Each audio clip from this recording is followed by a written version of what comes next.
Everyone and welcome to my YouTube channel. So friends, हम कर रहे हैं काशी सीरीज और ये है lecture number 6 of electrochemistry. Electrochemistry का लेक्चर नंबर 6 है और इसके अंदर हम जो है आज बहुत सारे फॉर्मूलाज को डिराइव करने वाले हैं, बहुत ज़्यादा क्वेश्चंस को सॉल्व करने वाले हैं। तो आप सबने CPP at the end of the video, CPP होती है जो वीडियो के बीच में आपको मिलेगी, वो ज़रूर सॉल्व करनी है अगर किसी ने नहीं करी है। देखो, अगर आपको क्या है, आप कोई टॉपिक पढ़ रहे हो, अगर आप उसको अप्लाई नहीं करना आ रहा आपको भी, आपने कहाँ पर कैसे अप्लाई करना है, तो उस टॉपिक का फ़ायदा ही क्या है ना। तो आपको मैं पहले बता रही हूँ, अभी तक मैंने नहीं बोला, सीपीपी में मैं क्वेश्चंस करवाती हूँ, आपको बताती हूँ, लेकिन आज मैं आपको स्पेशली बोल रही हूँ जो आज का लेक्चर है ये बहुत इंपॉर्टेंट है। इसमें बहुत सारे फॉर्मूलाज हैं और इसकी सीपीपी उससे भी ज़्यादा इंपॉर्टेंट है। क्लास प्रैक्टिस प्रॉब्लम, पहले थ्योरी करेंगे फिर सीपीपी करेंगे, तो ज़रूर वो करना है सॉल्व, ठीक है। अब देखिए, आज के टॉपिक के अंदर हम बहुत सारे कंसेप्ट जो हमारे लेक्चर नंबर 5 के हैं उसको यूज़ करने वाले हैं। तो अगर किसी ने लेक्चर नंबर 5 ध्यान से नहीं देखा है, फटाफट से रिवाइज कर लो या बैकलॉग में जाके पहले उसको देखाओ, ठीक है। अब हम करते हैं हमारा आज का टॉपिक। सबसे पहला टॉपिक है नर्स्ट इक्वेशन। नर्स्ट इक्वेशन हमें बताती है effect of concentration on electrode potential. हमने अभी तक इलेक्ट्रोड पोटेंशियल पढ़ लिया था। इलेक्ट्रोड पोटेंशियल क्या होता है? ऐसा पोटेंशियल जो अराइज करता है चार्ज सेपरेशन के कारण जब डबल लेयर बनती है ना, ये बताया था मैंने। तो मैं बोलती हूँ उस पर कंसंट्रेशन का क्या इफेक्ट होगा, ये होती है हमारी नर्स्ट इक्वेशन। नर्स्ट इक्वेशन क्या होती है? Delta G is equals to delta G naught plus R T L N Q C, ठीक है। ये आपको इक्वेशन याद करनी होगी। देखो, डेल्टा जी आपको पता है क्या होता है, डेल्टा जी नॉट क्या होता है? Standard Gibbs free energy. R T आपको पता है, आर क्या है? Gas constant. टी क्या है? Temperature. L N Q C क्या है? क्यू सी होता है हमारा कोशेंट कोफिशिएंट। अब ये क्या होता है? ये होता है, क्यू सी होती है concentration of product by concentration of reactant. क्या होती है? Concentration of product by concentration of reactant. तो अगर किसी को नहीं पता, क्यूसी को नोट कर लो। ये आपकी इक्वेशन है, इसको मैं इक्वेशन नंबर 1 बोल देती हूँ। इस इक्वेशन की हेल्प से हम कंसंट्रेशन का इफेक्ट कहाँ देखने वाले हैं? इलेक्ट्रोड पोटेंशियल पे देखने वाले हैं, ठीक है। अब स्टूडेंट्स ध्यान से समझो, मैंने आपको बता रखा है एक फॉर्मूला, डेल्टा जी किसके इक्वल होता है? Minus N F E cell के इक्वल होता है। अगर आप सबको याद हो तो डेल्टा जी इसके इक्वल होता है। तो हम इसके अंदर अगर ये वैल्यूज पुट करें तो क्या होगा? देखो, डेल्टा जी की जगह क्या आ जाएगा? Minus N F E cell is equals to delta G naught क्या हो जाएगा? स्टैंडर्ड होता है ना, minus N F E naught cell, है ना। अगर यहाँ जी नॉट है तो यहाँ ई नॉट होगा, अगर यहाँ जी है तो ई होगा। फॉर्मूला यही होता है, plus R T L N Q C, ठीक है। एल एन का मतलब लॉगरिथम है ना। अब मैं अगर आपको बोलूँ इसमें से माइनस एन एफ ई जो ले लो, कॉमन ले लो, तो क्या होगा? ठीक है, या फिर एक काम करते हैं, हम सबको डिवाइड कर देते हैं, divide by minus N F. Minus N F से सारे को डिवाइड कर दो। इसको करोगे तो यहाँ क्या आ जाएगा? E cell. माइनस से डिवाइड करोगे तो प्लस हो जाएगा। यहाँ पे भी क्या आ जाएगा? ई नॉट सेल। यहाँ पे कुछ भी नहीं है तो इसके पैर में चला जाएगा, माइनस का साइन आ जाएगा। R T L N Q C by N F. Clear है? क्लियर है? ये हमारा सबसे पहला फॉर्मूला। ये एक्सप्लेन करता है कंसंट्रेशन का इफेक्ट इलेक्ट्रोड पोटेंशियल पे क्या आता है। वेरी वेरी इंपॉर्टेंट, बहुत सारे क्वेश्चंस, क्या सारे के सारे क्वेश्चंस इसकी फॉर्मूला से सॉल्व होंगे। ईसी क्या होता है? Electrode potential. E naught cell क्या होता है? Standard electrode potential. आर क्या होता है? Gas constant. टी क्या होता है? टेम्परेचर। एन आपको बता चुकी हूँ कितने इलेक्ट्रॉन्स की ऑक्सीडेशन हो रही है या रिडक्शन हो रही है, मतलब कितने इलेक्ट्रॉन्स पार्टिसिपेट करते हैं उसके अंदर। एफ की वैल्यू क्या होती है? 96500 कूलम। और एल एन क्यू सी क्या होता है? CP by C R, concentration of product by concentration of reactant का लॉगरिथम। वेरी वेरी इंपॉर्टेंट, बहुत ज़्यादा इंपॉर्टेंट है ये आपके लिए। सबसे पहले स्टूडेंट्स वीडियो को पॉज करके आप इसको नोट करोगे, इससे हम बहुत सारे क्वेश्चंस अटेम्प्ट करने वाले हैं। आपको बताऊंगी क्वेश्चंस कैसे अटेम्प्ट करने वाले हैं, पहले इसको नोट करो। कर लिया? अब इसी से एक और फॉर्मूला जो हम डिराइव करते हैं, इसी को और सिंप्लीफाई करते हैं, यही करवाती हूँ। देखो, अगर मैं आपको बोलूँ हमने आर की वैल्यू क्या ली? 8.314 है ना। टेम्परेचर की वैल्यू 298 केल्विन या फिर 25 डिग्री सेल्सियस कहते हैं, ठीक है। और एफ की वैल्यू कितनी ली? 96500 कूलम। तो ये कांस्टेंट चीज़ें हैं, मैं इनकी वैल्यू अगर यहाँ पुट कर दूँ तो मेरा आंसर पता क्या आएगा, ई सेल यानी कि electrode potential of complete cell is equals to standard electrode potential E naught cell minus क्या है आर टी, और एफ की वैल्यू पुट कर दी तो ये आएगा 0.0591 by N as it is रहेगा, और एल एन क्यू सी। तो ये एक हमारे पास क्या आ गया, नया फॉर्मूला आ गया। अगर हमें टेम्परेचर और आर की वैल्यू, गैस कांस्टेंट की वैल्यू और फैराडे की वैल्यू ये दे दी जाए, टेम्परेचर जब 298 केल्विन आ जाए तो आपने सीधा ये फॉर्मूला लगाना है। इसको और सिंप्लीफाई करें तो क्या आएगा, E cell is equals to E naught cell minus 0.06 यही होगा ना by N L N Q C. तो ये हमारा क्या है, हमने 3 फॉर्मूला ऑब्टेन कर लिए हैं। मेन फॉर्मूला ये वाला है, लेकिन अगर टेम्परेचर आपको वो दे दिया जाता है तो हम सीधा ये वाला अप्लाई करते हैं। ये भी लगा सकते हो, उसी को 0.059 को 0.06 लिख दिया है ना सिंप्लीफाई करके। तो ये 3 फॉर्मूला बहुत बहुत बहुत इंपॉर्टेंट है। सारे क्वेश्चंस हम इन्हीं से करेंगे, सारे क्वेश्चंस इन्हीं से देखेंगे। दोबारा रिपीट कर रही हूँ, क्यूसी क्या होता है, concentration of product by concentration of reactant होता है। तो उससे पहले वीडियो को पॉज करके इन तीनों को लिखोगे। एक और चीज़, एक पेज बना लो अलग से, चाहे पीछे बना लो चाहे आगे बना लो, फॉर्मूला शीट के नाम से। पहला फॉर्मूला आपका ये है, दूसरा फॉर्मूला ये है, तीसरा ये, चौथा ये। लिखते जाओ फॉर्मूलाज, और लास्ट में जब हम सीपीपी करेंगे ना स्टूडेंट्स, तो मैं उसमें रिपीट भी कर दूंगी आपको। फॉर्मूला शीट तब भी बना सकते हो, ठीक है। अब हम चलते हैं हमारे नेक्स्ट टॉपिक पे। उससे पहले वीडियो को पॉज करके इसको नोट करो। यहाँ पर हमने कंसंट्रेशन का इफेक्ट देखा इलेक्ट्रोड पोटेंशियल पे। तो ये हमारी क्या होती है, नर्स्ट इक्वेशन होती है। फटाफट से इसे नोट कीजिए। हाँ जी स्टूडेंट्स, तो अभी मैंने जो आपको फॉर्मूलाज लिखवाए हैं उस पर बेस्ड 2 क्वेश्चन है। देखिए, सबसे पहले क्वेश्चन में मेरे को सिर्फ फॉर्मूला बताओ भी आप क्या लिखोगे। सेकंड क्वेश्चन में पूरा आंसर निकालेंगे। तो पहला क्वेश्चन रीड करते हैं, क्या है, ZnS, ठीक है, Zn मतलब सॉलिड फॉर्म में है, ये Cu+2 एक्वस से रिएक्ट कर रहा है और CuS और Zn+2 एक्वस बन रहा है। अब आपको इसके लिए इलेक्ट्रोड पोटेंशियल की कंप्लीट सेल की वैल्यू बतानी है। तो क्या होगा, electrode potential for complete cell is equals to, किसके इक्वल होता है, standard electrode potential of the cell minus क्या आएगा, अब यहाँ पर ध्यान से सुनो, RT क्या होता था नीचे, NF, और यहाँ पे क्या आता है हमारे पास, LN QC। QC का मतलब क्या होता है, concentration of product by concentration of reactant.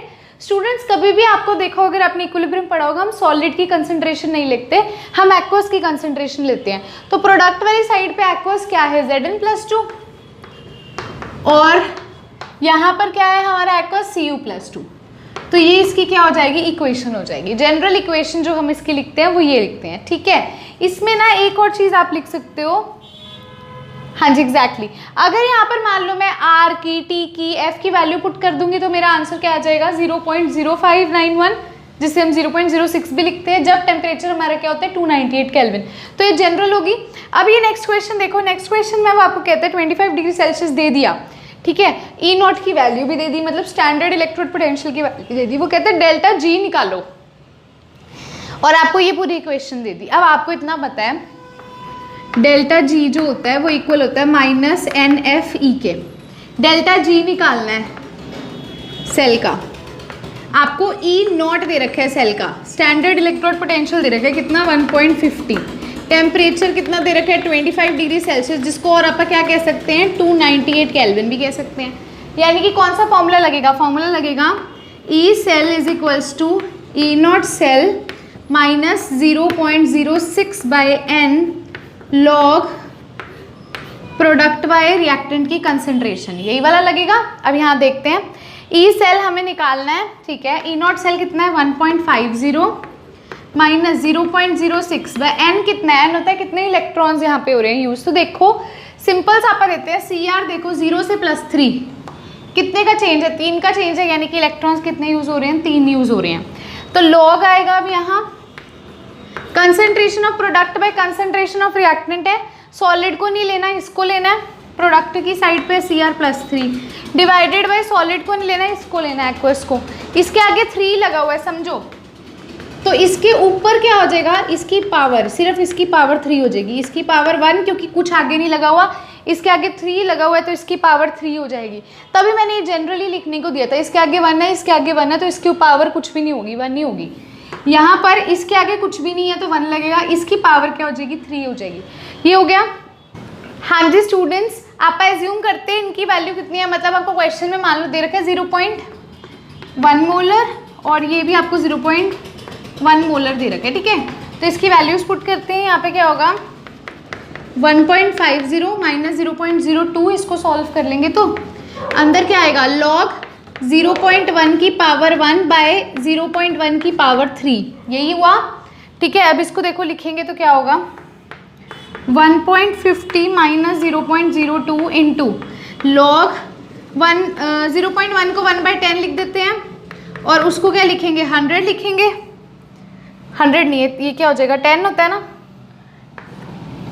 इसको नीचे लिखती हूँ थोड़ा, देखो इसको क्या लिखूँ 1/10, पावर भी 1 है, इसको क्या लिखूँ 1/10 लिखूंगी और 3 पावर है तो 1000 जाएगा ऊपर। यहाँ से क्या गया log 100 क्या हुआ 10 की पावर 2, 10 की पावर 2 यानी कि जो भी 10 की पावर में होती है वही नंबर होता है, तो 10 की पावर 2 है तो क्या आ जाएगा इसकी वैल्यू 2 आ जाएगी। 1.50 माइनस 0.02 इंटू 2, 1.50 माइनस 0.04 हो जाएगा। यहाँ से इसको सॉल्व करेंगे 1.46 हमारे पास इसकी वैल्यू आ जाएगी। 1.46 किसकी वैल्यू आई ई सेल की आई। अब डेल्टा जी का फॉर्मूला लगाएंगे माइनस NFE, N कितना है यहाँ पर हमारा 3 है, F कितना होता है 96500 होता है, E कितना है 1.46 आया, इसको इक्वेट करोगे आपका आंसर आ जाएगा। क्लियर है, पक्का क्लियर है। वीडियो को पॉज करके पहले इसको नोट करो, सिंपल सी चीज़ थी, डेल्टा जी पूछी है तो ई सेल निकाल लो, ई नॉट सेल आपको दे रखा था, फिर डेल्टा जी के अंदर उसको इक्वेट कर दो। अब हम चलते हैं हमारे नेक्स्ट टॉपिक की तरफ, उससे पहले इसको नोट करके लिखोगे तो ये हमने क्या किया नर्स्ट इक्वेशन में हमने ऑब्जर्व किया भी कंसंट्रेशन कैसे डिपेंड करती है हमारी इलेक्ट्रोड पोटेंशियल की वैल्यू पे, ये हमारी नर्स्ट इक्वेशन थी, ठीक है। तो वीडियो को पॉज करके पहले से नोट कर लीजिए। हाँ जी स्टूडेंट्स, तो अब हम करने लगे हैं relationship between E naught cell and K equilibrium.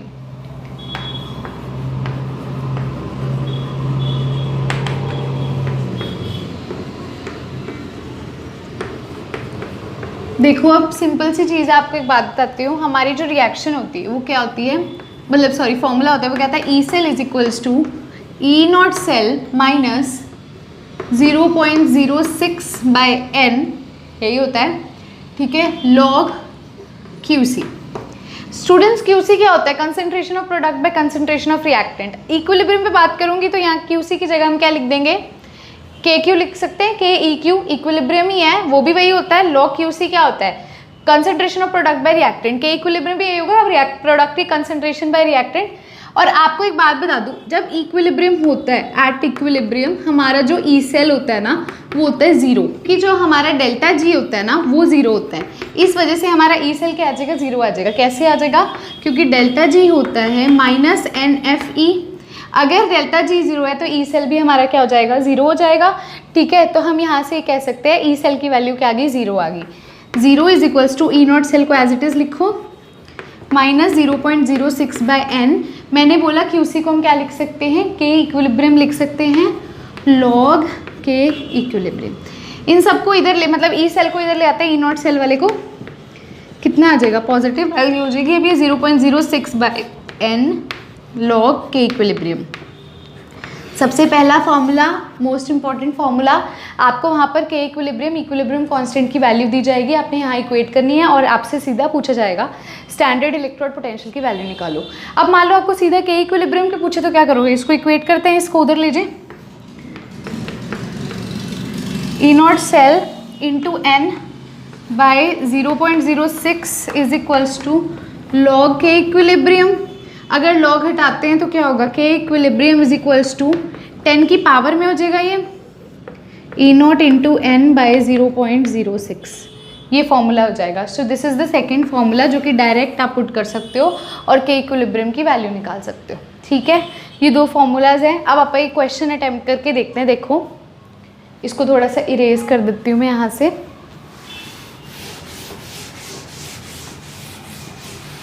हाँ जी, देखो अब आपको क्वेश्चन में दे रखा है इक्विलिब्रियम कांस्टेंट है 10 की पावर 30, यानी कि आपको के इक्विलिब्रियम दे रखा है 10 की पावर 30, ठीक है। ई नॉट सेल पूछता है वो, आपको ये फॉर्मूला पता है कि इक्विलिब्रियम का, इसको पुट करो, K equilibrium is equals to 10 की power E naught cell into n by 0.06, यही होगा। K इक्विलिब्रियम की वैल्यू कितनी है, 10 की पावर 30, इसका क्या है 10 की power E not n divided by 0.06।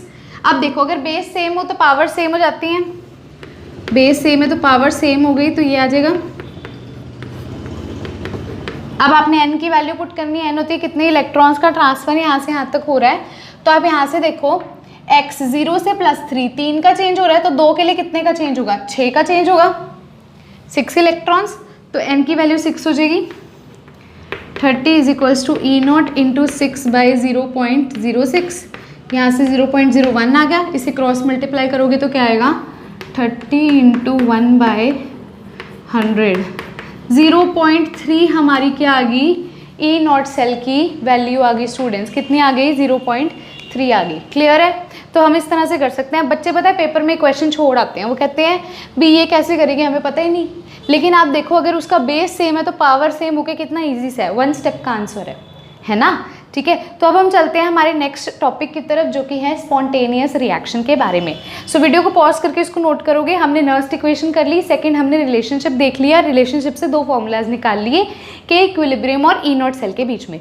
अब हम चलते हैं स्पॉन्टेनियस रिएक्शन की तरफ, उससे पहले वीडियो को पॉज करके आप इसे नोट करेंगे।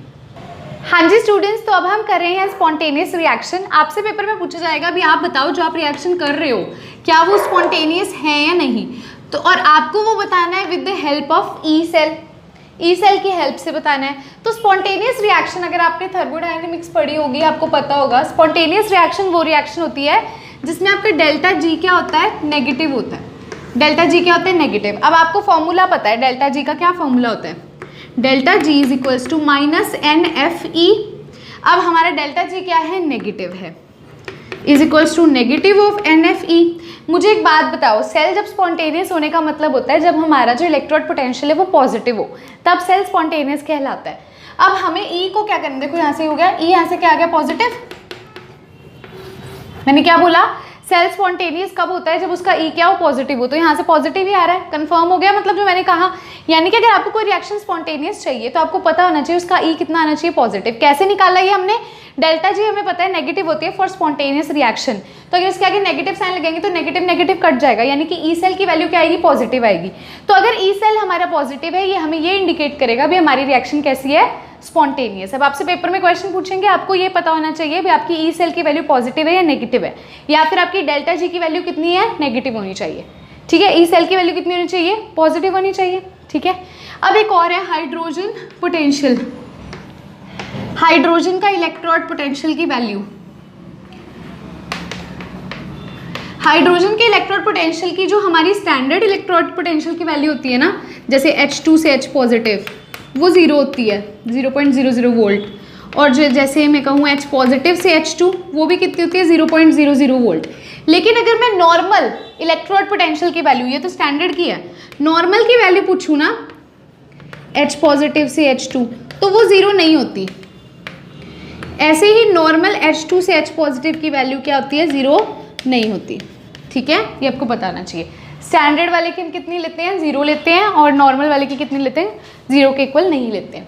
अब हम चलते हैं हमारे नेक्स्ट टॉपिक पे जो कि बहुत इंपॉर्टेंट है, जिसका नाम है कंसंट्रेशन सेल।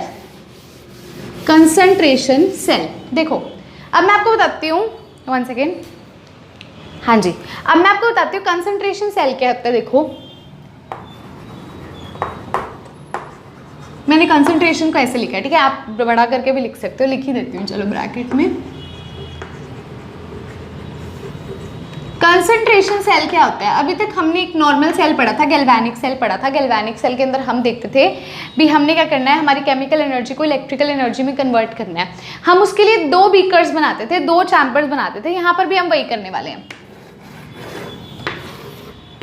एक चैम्बर दूसरा चैम्बर, इन दोनों को हमने कनेक्ट किससे करना है, एक सॉल्ट ब्रिज से, ऐसे सॉल्ट ब्रिज से कनेक्ट कर दिया। नेक्स्ट इसके अंदर देखो हम क्या लगाते थे, यहाँ 2 इलेक्ट्रोड्स, एक इलेक्ट्रोड दूसरी इलेक्ट्रोड, यही होता है ना। अब क्वेश्चन ये राइज करता है कंसंट्रेशन सेल और गैल्वेनिक सेल में फर्क क्या है। कंसंट्रेशन सेल के अंदर हम क्या करने वाले हैं, सेम इलेक्ट्रोलाइट लेंगे, सेम ही इलेक्ट्रोड लेंगे। मतलब यहाँ पर अगर मैं ZnSO4 ले रही हूँ तो इस वाले में भी मैं ZnSO4 लूँगी, तो उसका ही हम लेते हैं metal ion, metal electrode Zn लेंगे, इधर भी फिर हम क्या ले लेंगे, Zn ले लेंगे। मतलब आपने करना है, कंसंट्रेशन सेल्स वो होते हैं which have same electrode and same electrolyte. Concentration cells कौन से सेल्स होते हैं, which have same electrode and same electrolyte. पक्का क्लियर है, किसी को डाउट तो नहीं है इसमें। एक और चीज, कंसंट्रेशन सेल में हमेशा से स्टैंडर्ड इलेक्ट्रोड पोटेंशियल की वैल्यू 0 होती है। नोट करेंगे इसको, कंसंट्रेशन सेल में स्टैंडर्ड इलेक्ट्रोड पोटेंशियल की वैल्यू 0 होती है। क्यों 0 होती है समझो। देखो यहाँ पर हमारा क्या है, यहाँ पर क्या हो रहा है, ये एक चैम्बर है, ये हमारा एनोड है, मान लो ये हमारा कैथोड है। एनोड पे क्या होती है ऑक्सीडेशन, कैथोड पे क्या होती है रिडक्शन, ठीक है। तो मैं आपको अगर पहली इक्वेशन इसके लिए लिखूंगी तो मेरा क्या होगा, एनोड पे क्या होती है ऑक्सीडेशन होती है, मतलब Zn से +2 में कन्वर्ट होगा और 2 इलेक्ट्रॉन्स, वही सेम प्रोसेस जो अपना चलता है। बी ये अपने इस सॉल्यूशन में Zn+2 निकाल लेगा और इलेक्ट्रॉन्स इसके पास रह जाएंगे, है ना। ये Zn+2 लिबरेट करेगा। इस वाले केस में Zn+2 लिबरेट नहीं करेगा, ये इलेक्ट्रॉन्स एक्सेप्ट करेगा। इलेक्ट्रॉन्स एक्सेप्ट कौन करेगा, ये अंदर वाला Zn। तो सेकंड वाले के लिए क्या हो जाएगी, ये फर्स्ट वाला बीकर है, सेकंड वाले बीकर की इक्वेशन होगी। ऊपर वाले में ऑक्सीडेशन, नीचे वाले में रिडक्शन। मुझे एक बात बताओ, इसकी वैल्यू भी सेम होगी, इसकी वैल्यू भी सेम होगी, दोनों के रिडक्शन पोटेंशियल की वैल्यू सेम होगी ना। तो जब आप E0 सेल क्या होता है, E0 सेल का फॉर्मूला क्या होता है, reduction potential of cathode minus reduction potential of anode, और आप दोनों ही सेम चीजें ले रहे हो तो फिर आपके इसकी वैल्यू क्या आ जाएगी, E0 सेल की 0 आ जाएगी। इसीलिए E0 सेल की वैल्यू क्या होती है, कंसंट्रेशन सेल के लिए 0 होती है। डेफिनेशन लिखो कंसंट्रेशन सेल की, the cell is said to be concentration cell, is said to be concentration cell if it has same electrolyte and same electrode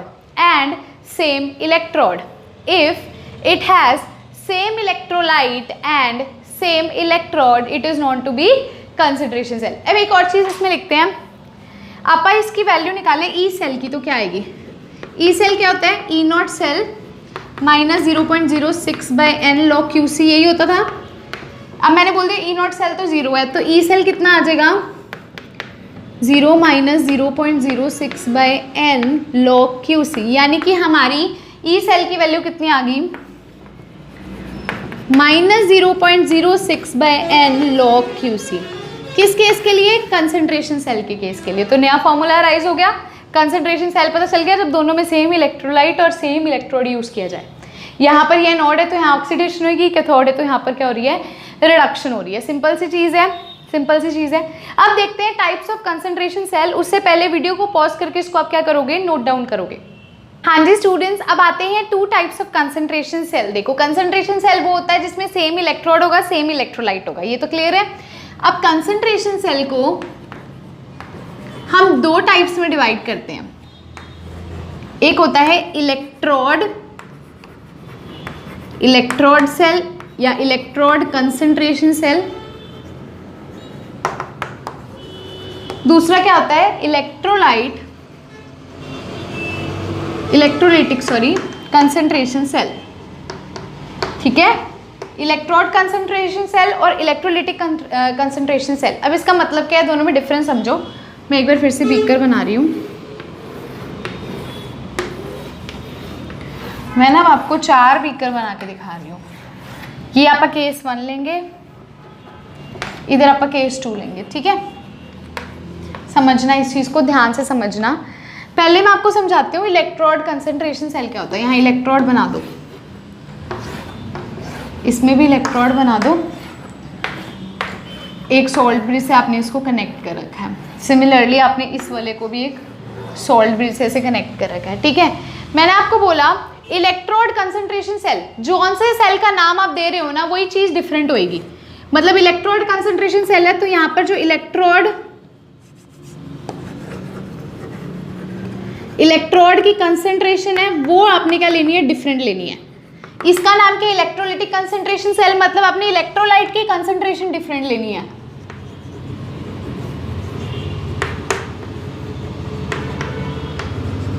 ठीक है, अब पहले केस में अपन इलेक्ट्रोड कंसंट्रेशन सेल देखते हैं जिसमें हमने इलेक्ट्रोड की कंसंट्रेशन डिफरेंट लेनी है। मतलब यहाँ पर आपका क्या प्रेजेंट होएगा, अंदर Zn+2 प्रेजेंट होएगा, है ना, इधर भी Zn+2 प्रेजेंट होगा। ये क्या Zn है, ये क्या Zn है, ये दोनों के कंसंट्रेशन सेल क्यों, क्योंकि सेम हमने इलेक्ट्रोलाइट लिया ZnSO4 और सेम इलेक्ट्रोड लिया Zn। ठीक है, अब मैंने बोला इलेक्ट्रोड की कंसंट्रेशन डिफरेंट है। यहाँ पे मान लो इस Zn की कंसंट्रेशन है C1m, C1 मैंने ले ली कंसंट्रेशन m मोलर के लिए, इसकी कंसंट्रेशन कितनी है C2m, और इन दोनों की कंसंट्रेशन कितनी है C सेम है। इलेक्ट्रोलाइट की कंसंट्रेशन सेम है लेकिन इलेक्ट्रोड की कंसंट्रेशन अलग है, m मोलर को डिनोट करता है, कंसंट्रेशन की यूनिट मोलैरिटी की यूनिट मोलर होती है ना, इसलिए मैंने बोला इलेक्ट्रोड कंसंट्रेशन सेल का मतलब इलेक्ट्रोड की कंसंट्रेशन डिफरेंट, इलेक्ट्रोड की कंसंट्रेशन डिफरेंट, इसकी C1 है इसकी C2 है। इलेक्ट्रोलाइट कंसंट्रेशन सेल में क्या होगा, ये आपका जो इलेक्ट्रोलाइट है इसकी कंसंट्रेशन डिफरेंट होगी, यानी कि ये कितना है C1m, ये आप ले लेते हैं C2m, और सेम किसकी होगी, इलेक्ट्रोड की, ये क्या Zn, ये क्या Zn, इनकी क्या होगी, सेम होगी, इसकी C होगी और इसकी C होगी। मतलब जो नाम आप लिखोगे उसकी कंसंट्रेशन डिफरेंट करनी है। अब इसके लिए अगर मैं इसकी लिखूं सेल रिप्रेजेंटेशन तो मेरी क्या होती है, पहले यहाँ पे क्या होती है, ऑक्सीडेशन होती है ना, यानी कि ये बनता है Zn से Zn+2 इलेक्ट्रॉन, यहाँ क्या होती है रिडक्शन, Zn+2 से Zn बन रहा है, यही होती है ना। इस सेल की रिप्रेजेंटेशन करूंगी तो लेफ्ट टू राइट, ये नोड है, नोड को पहले लिखते हैं, लेफ्ट में क्या है Zn की कंसंट्रेशन कितनी है C1 मोलर, तो ऐसे आप ब्रैकेट में लिखोगे, फिर क्या आएगा स्लैश, क्या आएगा Zn+2, इसकी कंसंट्रेशन तो सेम है ना, इसको लिखने की जरूरत नहीं, फिर 2 डंडियाँ सॉल्ट ब्रिज के लिए, फिर कैथोडिक का लिखोगे Zn+2, इसकी कंसंट्रेशन क्या है सेम है, फिर क्या लिखोगे Zn, इसकी कंसंट्रेशन क्या है डिफरेंट, कितनी है Zn की C2 मोलर, तो इसको आप ऐसे रिप्रेजेंट करोगे, समझ रहे हो। अब आपको ये पेपर में दी जाएगी, आपको खुद देखना है, यहाँ पर भी Zn और Zn यानी कि इलेक्ट्रोड की कंसंट्रेशन डिफरेंट है, इलेक्ट्रोलाइट की तो सेम है, इलेक्ट्रोड की डिफरेंट, इलेक्ट्रोड की डिफरेंट है तो क्या होगा इलेक्ट्रोड कंसंट्रेशन सेल। ऐसे अगर इसकी रिप्रेजेंटेशन करूँ तो यहाँ पर भी सेम क्या होगा, पहले आप नोड लिखेंगे Zn, इसकी सेम है कंसंट्रेशन तो इसको नहीं लिखेंगे, डिफरेंट किसकी है Zn+2 की, कितनी है C1m, फिर सोल्ट ब्रिज, फिर Zn+2 की कितनी है, इलेक्ट्रोलाइट की डिफरेंट है ना C2m, फिर Zn, तो यहाँ पर किसकी है इलेक्ट्रोलाइट की डिफरेंट है तो ये क्या हो जाएगा इलेक्ट्रोलाइटिक कंसंट्रेशन सेल, यहाँ पर किसकी डिफरेंट है इलेक्ट्रोड की तो क्या हो जाएगा इलेक्ट्रोड कंसंट्रेशन सेल, ये फर्क आता है। तो अब आप क्या करो, अपनी कॉपी को हाफ पार्ट में डिवाइड कर दो, अब आप इनका डिफरेंस लिखते हैं, अपने को और क्लियर हो जाएगा। ये बना लेना, पहला डिफरेंस यही है, अभी इसके अंदर क्या है, इसकी इलेक्ट्रोड की कंसंट्रेशन डिफरेंट, उसके अंदर इलेक्ट्रोलाइट की कंसंट्रेशन डिफरेंट, और दोनों के डायग्राम बना लेना, ये लिख लेना सेल रिप्रेजेंटेशन, ये पहला और दूसरा पॉइंट लिखवा दिया, ठीक है। अब थर्ड लिखते हैं आप इनके डिफरेंस में,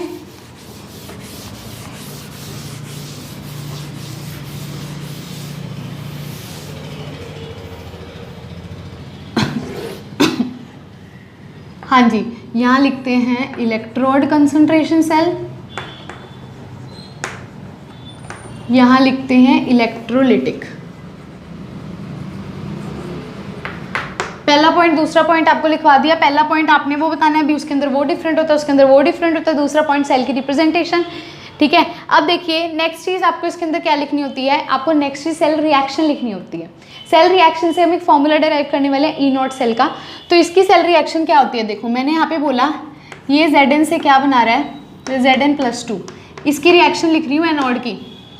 मैंने आपको बोला कंसंट्रेशन इलेक्ट्रोड में किसकी कंसंट्रेशन चेंज होगी, इलेक्ट्रोड की, इलेक्ट्रोड ये इसकी कितनी ली थी हमने C1 मोलर। सेकेंड रिएक्शन में क्या है Zn+2 से क्या बन रहा है Zn बन रहा है, और यहाँ क्या है इसकी कंसंट्रेशन C2 मोलर। तो ओवरऑल रिएक्शन अगर मैं लिखवाऊँ इसकी क्या आएगी ओवरऑल रिएक्शन, मुझे एक बात बताओ, ये दोनों की वैल्यूज तो सेम है तो ये तो कट जाएगा, ये भी सेम है ये भी कट जाएगा, हमारे पास क्या आ जाएगा Zn C1 मोलर से क्या बना रहा है Zn C2 मोलर, ये फाइनल रिएक्शन है। इसके लिए E0 सेल की अब हम लिखें इक्वेशन तो क्या होगा E0 cell E cell is equals to E0 cell minus 0.06/n log QC। log QC क्या होती है प्रोडक्ट बाय रिएक्टेंट। अब आप कहोगे मैम आप तो कहते थे सॉलिड को कभी नहीं लेते, बेटा यहाँ पर दोनों की कंसंट्रेशन डिफरेंट है, एक की C1 है एक की C2 है, मतलब चेंज हो रही है, मतलब यहाँ पे जो इलेक्ट्रोड है ना वो इम्प्योर स्टेट में प्रेजेंट है। अगर वो उसकी कंसंट्रेशन सेम होती है और वो प्योर स्टेट में होता तो हम सॉलिड को नहीं लिखते, नहीं तो हम सॉलिड को लिखेंगे। कंसंट्रेशन डिफरेंट है, प्रोडक्ट में क्या है C2 कंसंट्रेशन और इधर क्या है C1, प्रोडक्ट में क्या है C2 और इधर क्या है C1 है। अब एक और चीज़ इसके अंदर ध्यान से आप ऑब्जर्व करना, बहुत ध्यान से आप चीज़ देखोगे, मैंने आपको बोला था यहाँ पर जो आपकी E0 सेल की वैल्यू होती है वो क्या होती है 0 होती है, तो ये तो 0 हो गया। और मैंने आप यहाँ पे देखो C2 क्या है हमारा, C2 ये क्या है, C2 हमारा ये कौन सा हो जाएगा, ये एनोड है, ये एनोड है ना, ये कैथोड है, मतलब आपने कैथोड बाय एनोड लिखा है। E cell is equals to, पहले इसको सारे को लिखो, -0.06/n। C2 किसकी कंसंट्रेशन है, कैथोड वाले की कंसंट्रेशन है ना, यहाँ रिडक्शन हो रही है, तो यहाँ पे आप लिख दो लॉग कैथोड बाय C1 किसकी, एनोड की, एनोड किसका, इलेक्ट्रोड का, इलेक्ट्रोड कंसंट्रेशन सेल है ना, इसको उल्टा कर दो तो ये नेगेटिव पॉजिटिव में कन्वर्ट हो जाएगा। ई सेल कितना आ जाएगा 0.06/n log anode by cathode. Very very important formula, आगे सीपीपी में सारे क्वेश्चंस करवाऊंगी इस पे, समझ आ गई। अब ऐसे ही इधर लिखते हैं, देखो इलेक्ट्रोलिटिक के अंदर भी सेम, Zn से क्या बन रहा है, Zn+2 बन रहा है, 2 इलेक्ट्रॉन्स। यहाँ पे कंसंट्रेशन किसकी डिफरेंट होगी, इलेक्ट्रोलाइट की, तो इसकी अपन ने बोली C1 मोलर, ये कितना है, ये तो सेम ही रहेगा। रिडक्शन रिएक्शन लिख रही हूँ किसकी, इसकी कंसंट्रेशन डिफरेंट C2 मोलर, ये क्या है हमारा एनोड, ये क्या है कैथोड, क्लियर है, ठीक है। अब यहाँ पर इसकी टोटल रिएक्शन जो हमारी आ रही है वो क्या आ रही है, ये सेम है, ये सेम है, क्या आएगा Zn+2 C2 मोलर से किस में चेंज हो रहा है, Zn+2 C1 मोलर में। इलेक्ट्रोलाइट की कंसंट्रेशन डिफरेंट है ना। अब इसके लिए अगर हम फॉर्मूला ये वाला लगाएं, E cell is equals to E naught cell तो 0 ही है, -0.06/n। अब लॉग प्रोडक्ट बाय रिएक्टेंट होता है, प्रोडक्ट हमारा C1 मोलर है, C1 मोलर एनोड में है, पहले आप C1/C2 लिखते हैं, यही होगा प्रोडक्ट बाय रिएक्टेंट। अब हम लिखेंगे E cell is equals to -0.06/n। C1 किसका है, देखो C1 है एनोड का, लॉग एनोड बाय कैथोड, तो यहाँ से ये इसका फॉर्मूला आ गया। मतलब कि अगर आप इलेक्ट्रोड कंसंट्रेशन सेल की वैल्यू निकालोगे तो वो पॉजिटिव में आएगी ये सारा, और इलेक्ट्रोलाइट के आगे माइनस लगा होगा, फॉर्मूला सेम है, देखो तभी मैंने इसको उल्टा किया था, क्लियर है। तो ये हमारा था कंसंट्रेशन सेल की टाइप्स, इसको फटाफट से पॉज करके लिखोगे। अब हम चलते हैं हमारे लास्ट टॉपिक की तरफ जो कि है इफेक्ट ऑफ टेम्परेचर का, ठीक है। उससे पहले वीडियो को पॉज करके इसको लिखो। तो अब मेरी बात दोनों सुनो ध्यान से, सीपीपी जरूर करना, उसके अंदर मैंने बहुत सारे ऐसे क्वेश्चंस करवाए हैं, सीपीपी नहीं करोगे तो नुकसान में रह जाओगे, पहले बता रही हूँ, यहाँ तक करने का कोई फायदा नहीं। इसके क्वेश्चंस करोगे, ये फॉर्मूला लगाओगे, समझोगे तभी पता चलेगा। सीपीपी जरूर करना, ठीक है। लास्ट टॉपिक है, उसके बाद हम सीपीपी करने वाले हैं, तो वीडियो को पॉज करके इसको नोट कर लीजिए। जी स्टूडेंट्स, तो हमने effect of concentration on sale potential देख लिया था, यानी कि नर्स्ट इक्वेशन। अब आती है टेम्परेचर का इफेक्ट। तो देखो अभी हमने एक फॉर्मूला में पता है डेल्टा जी क्या होता है, -NFE होता है। अगर मैं इसको सारे को डेल्टा टी से डिवाइड कर दूं विद रिस्पेक्ट टू टेम्परेचर, इसकी डिफरेंशिएशन कर दूं तो क्या आएगा, मतलब with respect to change in temperature से डिवाइड कर दूं तो delta G by delta T at constant pressure कर रहे हैं, ठीक है। यहाँ पे क्या हो जाएगा, ये दोनों कांस्टेंट है लेकिन ये तो नहीं कांस्टेंट ना, तो bye delta T at constant pressure. अब मैं क्या करती हूँ, इस NF माइनस NF को यहाँ ले आई तो क्या होगा, delta G by delta T at constant pressure, minus का साइन इधर, NF इधर, ये किसके इक्वल है, delta E by delta T at constant pressure. इसको बोलते हैं सेल कोफिशिएंट, इसकी वैल्यू हम निकालेंगे, ठीक है। तो अब देखो आपको एक फॉर्मूला पता होगा, थर्मोडायनेमिक्स में हमने पढ़ा है, delta G is equals to delta H minus T delta S. यहाँ पे डेल्टा एच 0 होगा, क्यों, क्योंकि डेल्टा एच की डेफिनेशन होती है enthalpy change at constant pressure, तो प्रेशर पे कांस्टेंट पे 0 हो जाएगा। यहाँ से हमारी delta G by delta T कितनी आती है, डेल्टा एस आती है माइनस डेल्टा एस। मैंने इस सारे को डेल्टा टी से क्या कर दिया, डिफ्रेंशिएट कर दिया, तो T with respect to T 1 हो जाएगा ना, तो माइनस डेल्टा एस आ गया। अब इस चीज़ को मैंने किस में पुट कर दिया, यहाँ पुट कर दिया माइनस डेल्टा एस को, माइनस से माइनस क्या हो जाएगा, positive. Delta S by N F क्या वैल्यू क्या आ जाएगी, delta E by delta T at constant pressure, ये क्या है, सेल कोफिशिएंट। तो ये हमने एक फॉर्मूला निकाल लिया, इफेक्ट ऑफ टेम्परेचर, टेम्परेचर का इफेक्ट विद रिस्पेक्ट टू आपका एस। ये वाला बहुत ज़्यादा क्वेश्चंस के अंदर हम इसे यूज़ करने वाले हैं, तो इस फॉर्मूला को आप नोट करेंगे, ठीक है। अब आप में से कई स्टूडेंट्स कहोगे मैम ये तो बहुत सारे फॉर्मूलाज है, कैसे याद करेंगे? स्टूडेंट्स, याद करने का तरीका है क्वेश्चन की प्रैक्टिस। और मैं आपको बता दूं, इस वीडियो लेक्चर के अंदर सीपीपी में हम अच्छे से क्वेश्चंस करेंगे और डीपीपी में तो बहुत सारे क्वेश्चंस हैं। आप एक बार तो कंफ्यूज हो जाओगे, इतने सारे क्वेश्चंस करने हैं और कौन सा फॉर्मूला किस में अप्लाई करना है, तो टेंशन ना लो। अभी ये कंप्लीट होगा ना टॉपिक, तो इसके बाद सीपीपी में मैं सारे एक बार फॉर्मूला शीट बनवा दूंगी तुम्हें। फॉर्मूला शीट तुम अपना लिख लेना, तुम्हें खुद याद करवाऊंगी, इसमें हमने ऐसे निकाला है, इसको ऐसे निकाला है। फिर क्वेश्चंस में जब अप्लाई करेंगे ना वो आपको याद हो जाएगा, ठीक है? तो इनको थोड़ा बस समझो भी हो कैसे रहे, ठीक है? तो इसको पहले वीडियो को करके पॉज करके इसको नोट कर लो। हाँ जी स्टूडेंट्स, तो आपसे एंथैल्पी चेंज पूछ सकते हैं सेल के अंदर।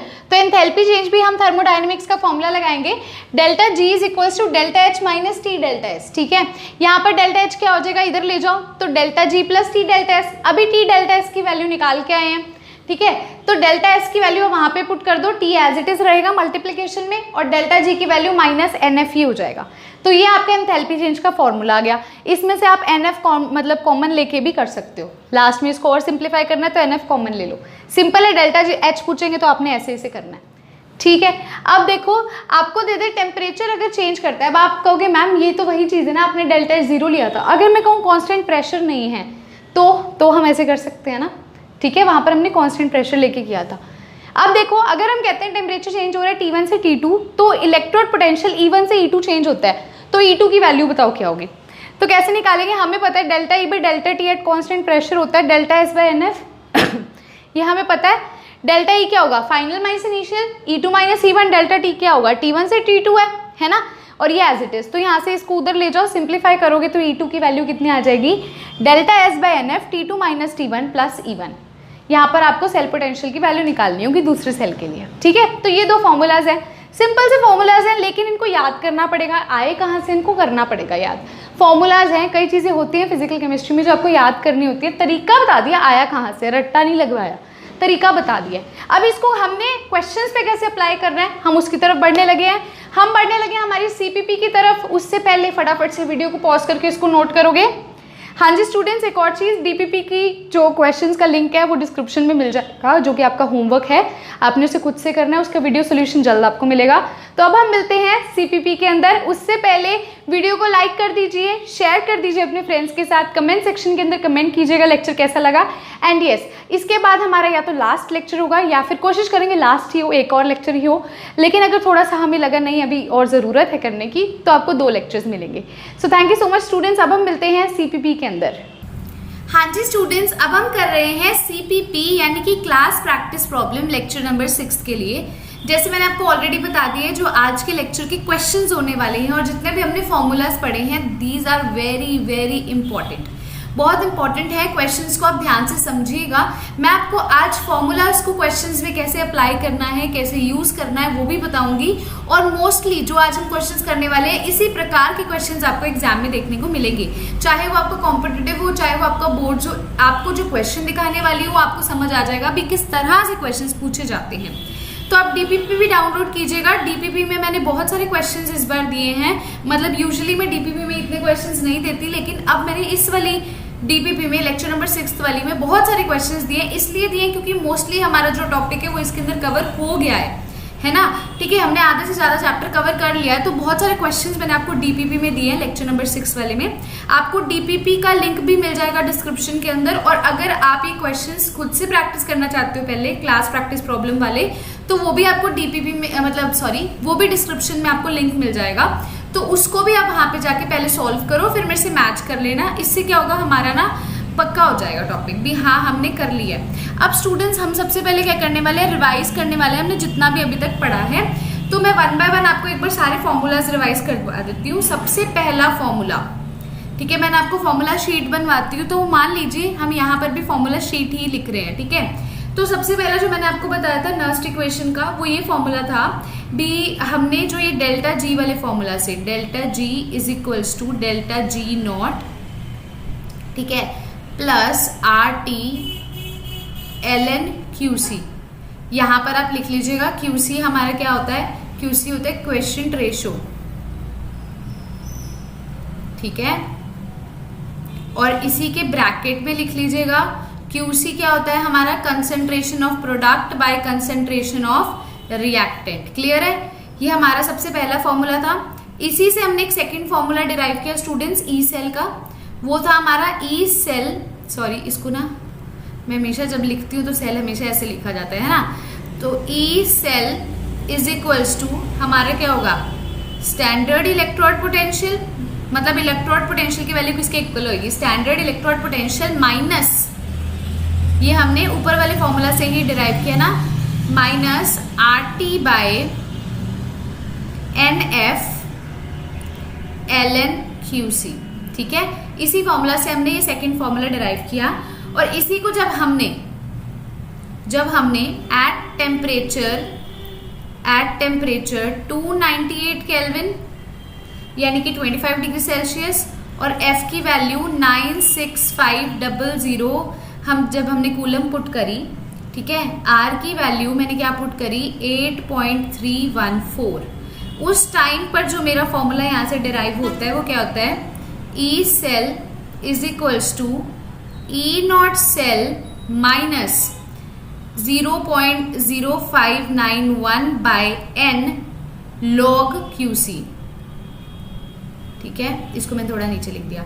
इसी को और मॉडिफाई करके अगर मैं लिखना चाहूं तो मेरे यहां लिखते हैं E cell is equals to E naught cell minus 0.06 by n log QC। हो गया ये रिवाइज। पहला टॉपिक सिंपल सा टॉपिक था जिसमें हमने 3 फॉर्मूलाज पढ़े। होपफुली आपको ये वाला टॉपिक तो रिवाइज हो गया होगा। अब आप चलते हैं अगले वाले फॉर्मूला की तरफ। इनको अच्छे से याद रखिएगा, लॉग क्यूसी। क्यूसी का मतलब होपफुली आपको पता होगा, हमने करना है concentration of product by concentration of reactant. Fourth formula देखते हैं। जब हमने के इक्यू यानी कि इक्विलिब्रियम कांस्टेंट और ई सेल के बीच में रिलेशनशिप निकाला था, तो मैंने आपको बताया था ई नॉट सेल किसके इक्वल होता है 0.06 बाय n log के इक्विलिब्रियम, इसके इक्वल होता है। ठीक है, पक्का ठीक है। क्यों होता है, कॉमा डाल के यहाँ लिख लेना, क्योंकि इक्विलिब्रियम पे डेल्टा जी भी 0 होता है। ठीक है, और हमारा ई सेल की वैल्यू भी क्या होती है 0 होती है। तो इस चीज को हमने ऊपर वाली थर्ड इक्वेशन में पुट करते हैं, हमारे पास ये वाला फॉर्मूला आता है। फिफ्थ फॉर्मूला देखो, इसी का मॉडिफाइड फॉर्मूला अगर आपसे के ई क्यू पूछ लें तो क्या आएगा 10 की power n e not divided by 0.06। इसी फॉर्मूला को अगर हमने यहाँ से के इक्विलिब्रियम निकालना हो फोर्थ वाले से तो फिफ्थ फॉर्मूला बन जाता है। क्लियर हो गया। फिर हमने ये 2 फॉर्मूलाज किए थे, उसके बाद हमने कौन सा फॉर्मूला किया है देखो, उसके बाद हमारा 6th फॉर्मूला है स्पॉन्टेनियस प्रोसेस के लिए। तो यहां पर आप लिख लेना स्पॉन्टेनियस अगर आपका प्रोसेस है तो आपका डेल्टा जी की वैल्यू क्या आई थी, याद है? मैंने बोला था कि आपका प्रोसेस स्पॉन्टेनियस है ना, तो आपका ई सेल हमेशा पॉजिटिव आना चाहिए। क्या आना चाहिए? हमेशा पॉजिटिव आना चाहिए। पक्का याद है ये? ठीक है।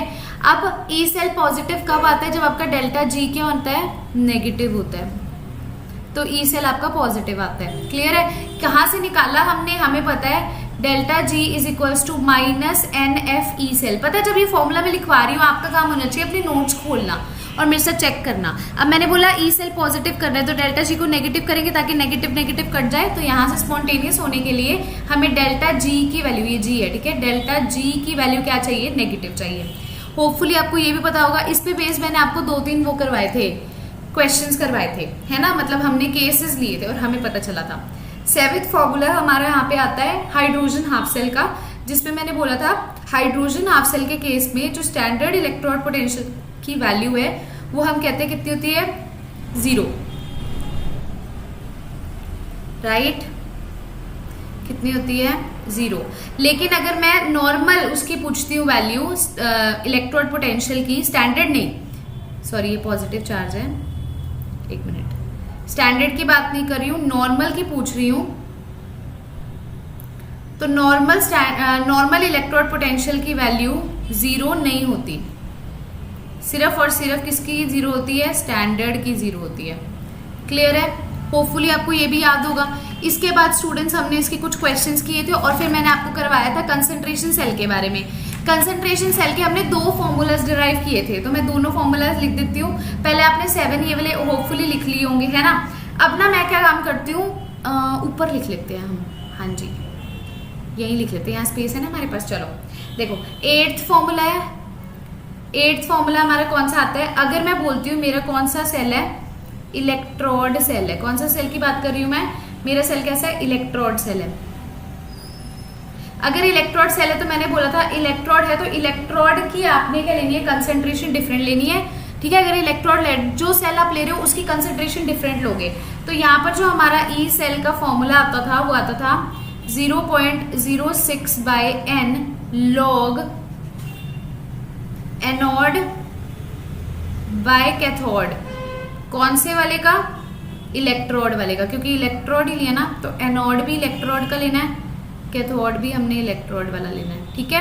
वैल्यूज 9th फॉर्मूला, अगर इलेक्ट्रोलाइट सेल है तो हमने यहाँ पे इलेक्ट्रोलाइट की कंसेंट्रेशन डिफरेंट लेनी थी, तो यहाँ पे फॉर्मूला क्या हो जाएगा, बस आगे माइनस का साइन आ जाएगा, -0.06/n log anode by cathode. और ये यहाँ पे किसके लेने हैं, ये यहाँ पे इलेक्ट्रोलाइट के लेने हैं। तो इन दोनों में फर्क क्या है, इन दोनों में बस इस पे पॉजिटिव है और इसके आगे नेगेटिव लगा हुआ है। ये फॉर्मूला थे, होपफुली आपको ये याद होगा, ये फॉर्मूला थे, इस पे मैंने आपको 2 केसेस करवा दिए थे, है ना, इस पे क्वेश्चंस भी करवा दिए थे, तो आपको होपफुली ये याद होगा। अब इसके बाद स्टूडेंट्स हमने एक और टॉपिक किया था जिसका नाम था effect of temperature in cell potential, याद हो होपफुली आपको। 9th फॉर्मूला हो गया, 10th फॉर्मूला यहाँ लिख लेते हैं, हाँ जी। मैंने आपको करवाया इफेक्ट ऑफ टेम्परेचर वाला टॉपिक, और उस पे भी हमारा एक फॉर्मूला देखिए, उस पे फॉर्मूला हमने क्या निकाला था, इन टर्म्स ऑफ हमने सेल कोफिशिएंट निकाले थे। 2 फॉर्मूला थे, एक था delta E cell by delta T. ये किसके इक्वल होता है, ये इक्वल होता है हमारे डेल्टा जी के by delta T divided by N F, इसके आगे माइनस लगा हुआ। पहला फॉर्मूला ये निकाला था। दूसरा फॉर्मूला जब हमने निकाला था डेल्टा एच के रिस्पेक्ट में, तो हमने बोला था सेल कोफिशिएंट हमने निकाला था delta E cell divided by delta T at constant pressure, किसके इक्वल होता है, delta S by N F, जो सबसे ज्यादा यूज होता है। और यहाँ पे मैंने बताया था इसको हम क्या बोलते हैं, सेल कोफिशिएंट बोलते हैं, ठीक है। तो यहाँ पे स्टूडेंट्स हमने क्या कर लिया, जितने हमने फॉर्मूलाज अभी तक पढ़े थे ना, जितने भी हमने फॉर्मूलाज पढ़े थे हमने सारे डिराइव कर लिए। अभी एक शायद और फॉर्मूला रह गया, वो भी मैं आपको लिखवा देती हूँ। टेम्परेचर के रिस्पेक्ट में मैंने जो आपको एंड में टॉपिक अभी अभी करवाया है उसका है, ठीक है। तो हम उसको भी नोट डाउन कर लेते हैं ताकि सब पक्का हो जाएगा हमारा। 11th फॉर्मूला देखो क्या है। अगर आपको लगता है भी मैम फिर से रिवाइज करवा रहे हो, आपको ये आता है तो आप स्किप कर सकते हो, लेकिन मेरी मानो तो देखो हम क्या कर रहे हैं, रिवाइज कर रहे हैं, क्योंकि ये फॉर्मूलाज वाला पूरा था हमारा आज का लेक्चर। तो अगर आप एक बार रिवाइज कर लोगे तो क्या दिक्कत है ना, आपको पक्का ही होगा, है ना। अब हमने यहाँ पे निकाला था E2 is equals to delta S by N F T2 minus T1 plus E1। ये मैंने बताया था लीनियर आई थी हमारी वैल्यू। ये तब था जब हम क्या बोलते हैं, हमारा टेम्परेचर जो है वो T1 से T2 चेंज हो रहा है और हमारे जो T1 है वो स्मॉल है देन T2। हमने ये तब केस लिया था। 13th जो हमारा फॉर्मूला, लास्ट फॉर्मूला आता है डेल्टा एच के रिस्पेक्ट में, वो ये है delta H is equals to N F T D E delta E cell by delta T minus E cell. तो ये हमारा लास्ट फॉर्मूला था। आज हमने टोटल 13 फॉर्मूलाज पढ़े हैं, मतलब 13 कंसेप्ट को रीड किया है। चलो एक बार दोबारा से देख लेते हैं। मैं सबसे पहले फर्स्ट फॉर्मूला की तरफ बढ़ रही हूँ। देखो फर्स्ट फॉर्मूला हमने डेल्टा जी के रिस्पेक्ट में लिया था, इसी से हमने सेकंड फॉर्मूला ई सेल वाला डिराइव किया, और इसी में जब हमने टेम्परेचर की, एफ की और आर की वैल्यू पुट करी तो थर्ड वाला फॉर्मूला हमारे पास ये वाला आ गया। उसके बाद हमने फोर्थ फॉर्मूला जो डिराइव किया उसमें हमने बोला कि इक्विलिब्रियम पे क्या होता है, इक्विलिब्रियम पे डेल्टा जी 0 होता है और ई सेल 0 होता है, तो हमने ये वाला फॉर्मूला एक्वायर कर लिया। फोर्थ से फिफ्थ फॉर्मूला बना और सिक्स्थ फॉर्मूला सिंपल सा था कि स्पॉन्टेनियस प्रोसेस करवाने के लिए आपको जो ई सेल की वैल्यू उसको पॉजिटिव करना पड़ता है, तो डेल्टा जी की वैल्यू क्या हो जाएगी, नेगेटिव हो जाएगी। 7 में मैंने आपको हाइड्रोजन इलेक्ट्रोड की बता दिया, अभी जो उसका स्टैंडर्ड पोटेंशियल होता है वो 0 होता है, लेकिन नॉर्मल इलेक्ट्रोड पोटेंशियल 0 नहीं होता, ठीक है। उसके बाद मैंने आपको 8th और 9th फॉर्मूला इलेक्ट्रोड सेल और इलेक्ट्रोलिटिक सेल, यानी कि 2 कंसंट्रेशन सेल की टाइप्स हैं, उनके फॉर्मूला बताए भी। इलेक्ट्रोड के आगे प्लस आएगा, इलेक्ट्रोलाइट के आगे माइनस आएगा, और एनोड बाय कैथोड हमने लेना होता है, ठीक है। उसके बाद हमने 10th फॉर्मूला में डेल्टा ई को हमने के रिस्पेक्ट में हमने E cell by delta T की वैल्यू निकाल ली, जहां से हमने सेल कोफिशिएंट 11th फॉर्मूला में निकाल लिया। 12th फॉर्मूला में हमने बोला जब टेम्परेचर चेंज हो रहा है T1 से T2 तो क्या हमारी वैल्यू हो सकती है, तो E1 से E2 भी हमारा इलेक्ट्रोड चेंज होगा, इलेक्ट्रोड पोटेंशियल, तो उसकी वैल्यू हमने निकाल ली। और 13th फॉर्मूला में हमने डेल्टा H के रिस्पेक्ट में निकाल ली। अब हम चलते हैं हमारे क्वेश्चंस की तरफ, जो कि हम इन फॉर्मूलाज को उसके अंदर अप्लाई करने वाले हैं। तो अब हम चलते हैं सबसे पहले क्वेश्चन नंबर फर्स्ट की तरफ। हाँ जी स्टूडेंट्स, तो अब हम कर रहे हैं क्वेश्चन नंबर फर्स्ट। तो अगर आप पहले खुद से अटेम्प्ट करना चाहते हैं तो डिस्क्रिप्शन में लिंक है, आप डाउनलोड करके कर सकते हो। पहला क्वेश्चन रीड कर रही हूँ। 0.1 molar copper sulphate solution in which copper electrode is dipped at 25 degree Celsius. हमने बोला भी 0.1 मोलर का कॉपर सल्फेट का सॉल्यूशन है, जिसमें हमने कॉपर इलेक्ट्रोड को, देखो ये बीकर है, थोड़ा गंदा बीकर बना है पर कोई बात नहीं, चलो कॉपर सल्फेट का सॉल्यूशन है जिसमें मैंने इसको ढंग से ही बनाती हूँ, गंदा बन गया है ना, ताकि कई बार क्या होता है हमें इससे आधे क्वेश्चंस निकल आते हैं। तो आप डायग्राम बनाओगे वहां पर, प्रेफर करोगे तो बहुत सही रहेगा। देखो मैंने बोला मेरा क्या ये बीकर है, इस बीकर में कॉपर सल्फेट का सॉल्यूशन है और इसके अंदर मैंने कौन सी इलेक्ट्रोड को डिप किया है, मैंने इसके अंदर डिप किया है, ये मैंने क्या कर दिया है, इसके अंदर ये मेरी इलेक्ट्रोड है, मैंने इसे डिप किया है। ये कौन सी इलेक्ट्रोड है, मेरी कॉपर की इलेक्ट्रोड है, ठीक है। अब देखो स्टूडेंट्स, ये हमारा क्या इलेक्ट्रोलाइट है ना, कॉपर सल्फेट, ऐसे। हाँ क्वेश्चन देखते हैं। मैंने बोला अभी 0.1 मोलर का कॉपर सल्फेट का सॉल्यूशन है, 0.1 मोलर, राइट। और इसके अंदर आपको पता है कौन से आयंस होंगे, Cu+2 आयंस होंगे, इतना तो क्लियर है ना, क्योंकि कॉपर सल्फेट का सॉल्यूशन है। तो ये कौन सी टाइप ऑफ इलेक्ट्रोड हो जाएगा, इसको भी क्लियर करते चलते हैं। ये मेटल आयन इलेक्ट्रोड हो जाएगा। अब यहाँ पे वो क्या पूछ रहा है, इसको हमने डिप किया किस टेम्परेचर पे, 25 डिग्री सेल्सियस पे। वो पूछता है आपने इलेक्ट्रोड पोटेंशियल बताना है किसके लिए, कॉपर इलेक्ट्रोड के लिए, Cu इलेक्ट्रोड के लिए। आपको वैल्यू दे रखी है किसकी, Cu+2 से Cu की वैल्यू दे रखी है 0.34। एक बात बताओ मुझे, यहाँ Cu+2 से Cu लिखा हुआ, मतलब ये वैल्यू कौन सी है, ये आपकी रिडक्शन पोटेंशियल की वैल्यू है। ये रिडक्शन ही हो रही है ना, रिड्यूस ही हो रहा है, +2 से देखो 0 रिड्यूस हो रहा है, तो रिडक्शन पोटेंशियल की वैल्यू दे रखी है, स्टैंडर्ड रिडक्शन पोटेंशियल की वैल्यू दे रखी है। आपसे वो पूछता है इलेक्ट्रोड पोटेंशियल बताओ, मतलब आपने क्या बताना है, ई रिडक्शन बताना है, ये हाफ सेल है, आपने इसकी ई रिडक्शन बतानी है, आपको स्टैंडर्ड वैल्यू दे रखी है। पहले फॉर्मूला आपको बताती हूँ, फॉर्मूला याद हो अगर आपको, तो हम बोलते हैं electrode potential is equals to standard electrode potential minus 0.06/n। अब आप कहोगे मैम 0.06 क्यों लिया आपने, RT/F क्यों नहीं लिया, तो ये बच्चे यहाँ पे टेम्परेचर 25 डिग्री सेल्सियस दे रखे हैं, और अगर आपको याद हो 25 डिग्री सेल्सियस पे हम यही वाला फॉर्मूला लगाते हैं। यहाँ क्या लिखेंगे, लॉग, ठीक है, एनोड बाय कैथोड, या फिर हम क्या लिखते हैं यहाँ पे, प्रोडक्ट बाय रिएक्टेंट। यहाँ पे हाफ सेल है ना, इसीलिए हम प्रोडक्ट बाय क्या लिखेंगे, रिएक्टेंट। क्लियर है, ये मेरा फॉर्मूला लगेगा। अब इसके अंदर हमें वैल्यूज इक्वेट करनी है, ध्यान से इस चीज को समझोगे। देखो वैल्यूज कैसे इक्वेट करेंगे, यहाँ पे हमने बोल रहा है, हम रिडक्शन की बात हो रही है, यहाँ रिडक्शन हो रही है, तो यहाँ ई रिडक्शन लिख दोगे, E0 रिडक्शन लिख दोगे, ठीक है। अब हमें ई रिडक्शन कैलकुलेट करनी है। E0 रिडक्शन कितना दे रखा है, 0.34 दे रखा है, इतना भी क्लियर है। आगे देखो, आगे उसने हमें क्या बताया, माइनस E0 रिडक्शन की वैल्यू डाल दी थी, यानी कि स्टैंडर्ड रिडक्शन की डाल दी थी। अब इसको ऐसे लिखेंगे 0.06/n क्या होगा, n का मतलब होता है अभी कितने, अब देखो मैं इसको यहीं क्लियर कर रही हूँ, n का मतलब होगा कितने इलेक्ट्रॉन्स ऑक्सीडेशन कर रहे हैं या रिडक्शन में पार्टिसिपेट कर रहे हैं। तो ये रिएक्शन है, Cu+2 से क्या हो रहा है, Cu बन रहा है, इसको हम अलग से यहाँ लिख लेते हैं। देखो Cu+2 यानी कि +2 इलेक्ट्रॉन्स होगा तभी Cu बनेगा।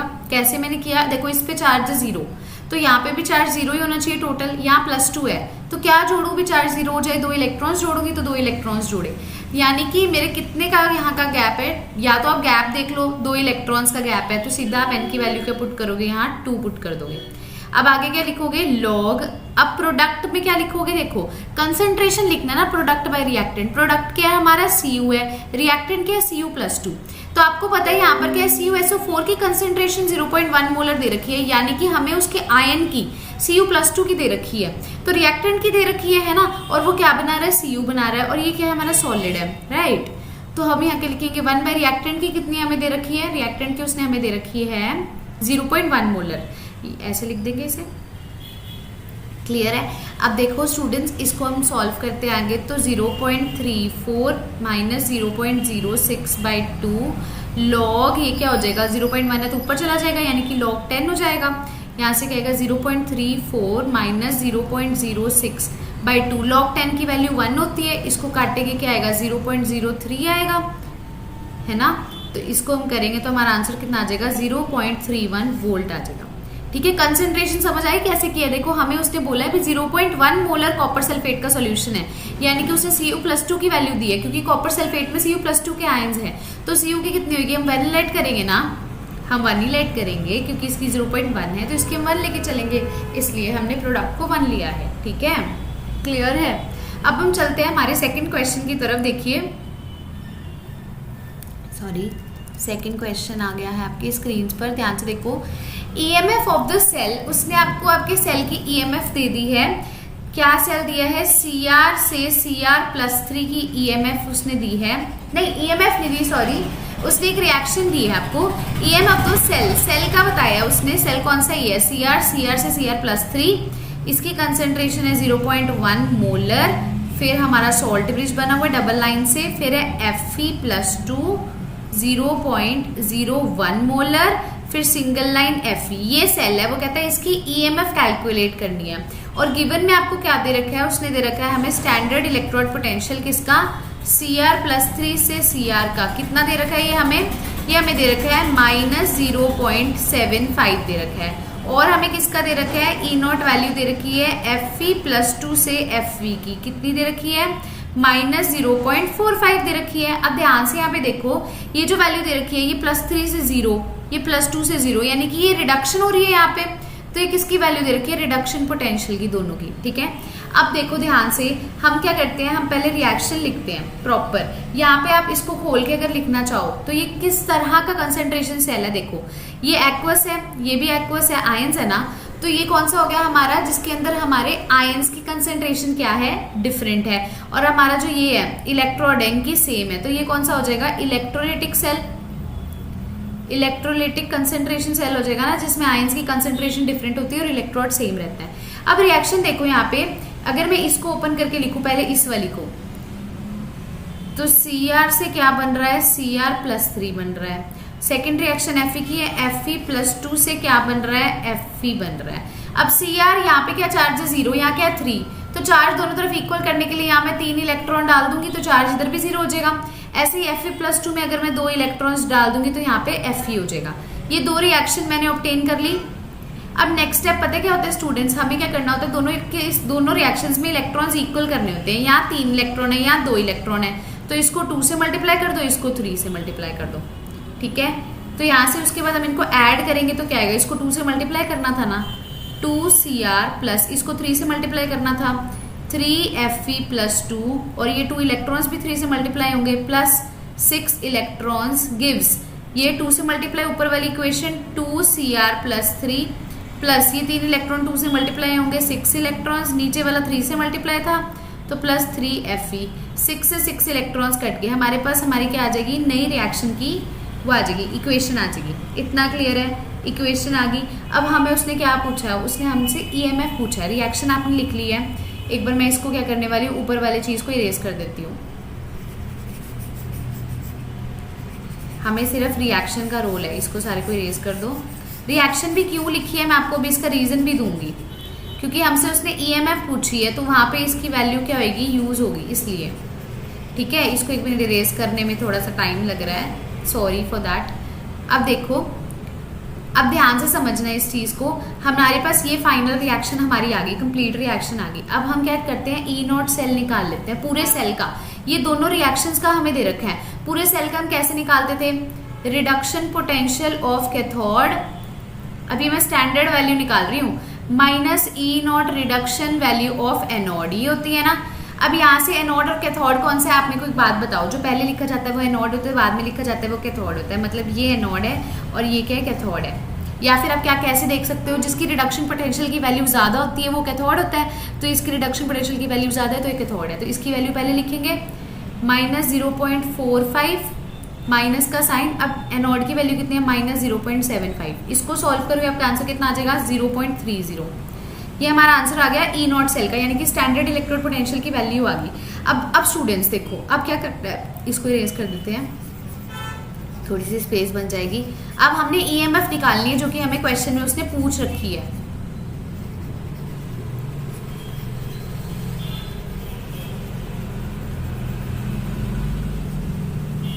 ठीक है, अब हमें ईएमएफ निकालनी है, बस 1 सेकेंड। अच्छा अब देखो हमें पता है हमारा फॉर्मूला क्या होता है, E cell is equals to E naught cell minus 0.06/n log हमारा प्रोडक्ट बाय रिएक्टेंट, यही होता है।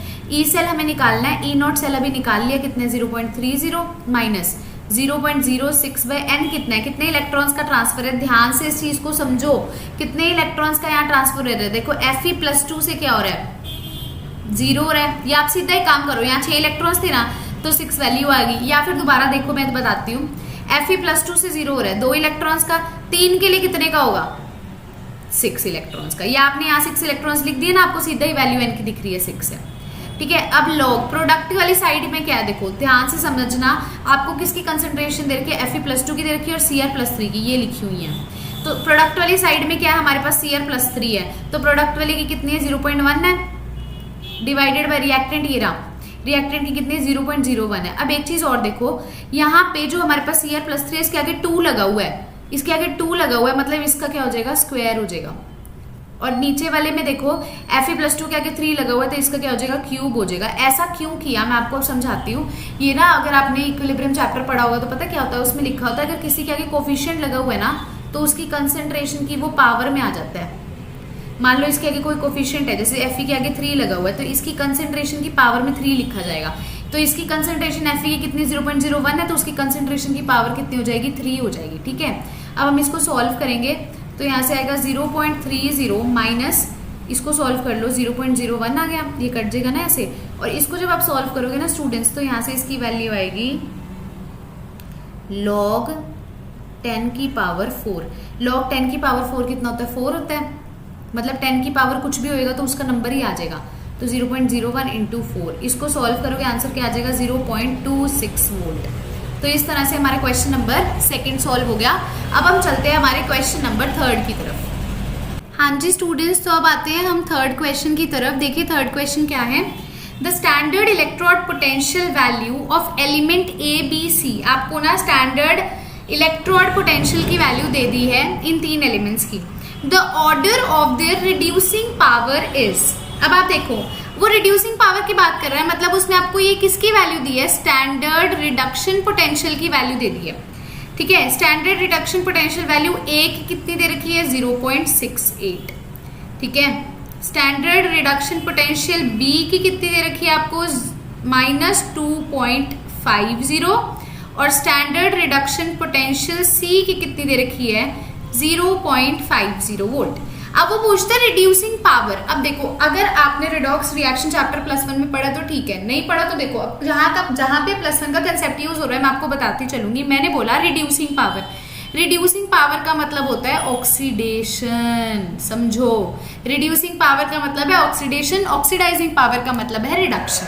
ठीक है, अब यहाँ पर आप ना पहले क्या करते हैं, इनके रिडक्शन का बना लेते हैं, रिडक्शन का ऑर्डर बनाते हैं, उसका उल्टा ही ऑक्सीडेशन का ऑर्डर होगा ना। तो यहाँ पर देखो आपको तीनों की रिडक्शन पोटेंशियल की वैल्यू दे रखी है, यहाँ रिडक्शन पोटेंशियल की वैल्यू दे रखी है। इसका मतलब आपको मैंने बताया था जिसका रिडक्शन पोटेंशियल ज्यादा होता है स्टूडेंट्स, वो क्या होता है, वो रिडक्शन करता है, वो कैथोड का काम करता है। यहाँ पे रिडक्शन पोटेंशियल किसका ज्यादा है, आप मुझे खुद ही बताओ, देख के आपको पता चल ही रहा है। ए का सबसे ज्यादा है, उसके बाद किसका ज्यादा है, सी का ज्यादा है, फिर बी का ज्यादा है। ये किसका ऑर्डर है, ये अपना ऑर्डर है रिडक्शन का। लेकिन क्वेश्चन में वो हमसे किसका पूछ रहे हैं, रिड्यूसिंग पावर का ऑर्डर, यानी कि ऑक्सीडेशन का ऑर्डर। तो इसका बिल्कुल उल्टा हो जाएगा, बी की सबसे ज्यादा, फिर सी की, फिर ए की, यानी कि ऑप्शन नंबर डी क्या हो जाएगा अपना करेक्ट हो जाएगा। ठीक है स्टूडेंट्स, अब आप चलते हैं क्वेश्चन नंबर 4 की तरफ। देखो क्या है, standard electrode potential of 2 half cell. उसने अपने को 2 हाफ सेल का ना स्टैंडर्ड इलेक्ट्रोड पोटेंशियल दे दिया। ठीक है, ये देखो एक ये दे दिया, एक का ये दे दिया। वो कहता है ईएमएफ निकाल लो इन दोनों को कंबाइन करके, ईएमएफ निकालो। तो आपको पता है ईएमएफ का फॉर्मूला क्या होता है, रिडक्शन पोटेंशियल ऑफ कैथोड, ठीक है, minus E naught reduction potential of anode, simple सा फॉर्मूला होता है। यहाँ पर देखो क्या हो रहा है, यहाँ ध्यान से देखो, मैंने बोला रिडक्शन पोटेंशियल की वैल्यू जिसकी ज्यादा होगी वो क्या करेगा, वो रिडक्शन करेगा, और वो किसकी तरह काम करेगा, कैथोड की तरह काम करेगा। इतना तो आपको पता ही है।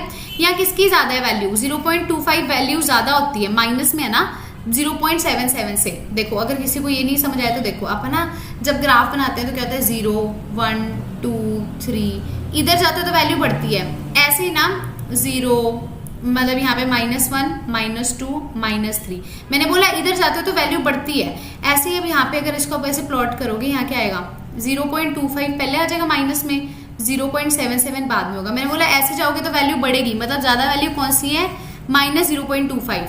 नेगेटिव में ऐसे वैल्यू देखते हैं, ठीक है, क्लियर हुआ। देखो जैसे ये है ना 0 1 2 3 4, इधर क्या होगा -1 -2 -3, तो इधर से इधर आओगे, जब आप लेफ्ट साइड जाते हो वैल्यू बढ़ रही है, -3 से -2 बढ़ा है। ऐसे ही यहाँ पर क्या होगा, जब यहाँ पे देखोगे तो 0.77 पहले आ जाएगा माइनस वाला, और 0.25 बाद में आएगा, तो ये वैल्यू बढ़ी है।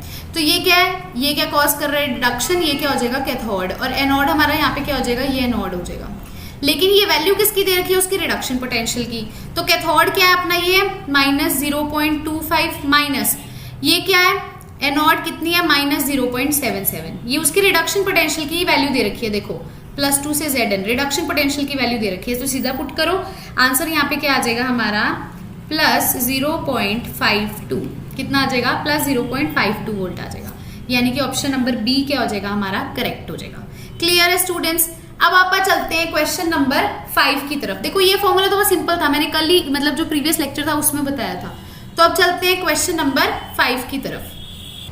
हाँ जी स्टूडेंट्स, तो यहाँ पर देखिए आपको क्वेश्चन 5 क्या दे रखा है, E naught for half cell reaction Zn+2 से Zn आपको ये दे रखी है, Zn+2 से Zn आपको दे रखी है 0.76 माइनस में, ये +2 से 0 हो रहा है, यानी कि ये इसकी किसकी वैल्यू दे रखी है, रिडक्शन पोटेंशियल की वैल्यू दे रखी है, ठीक है।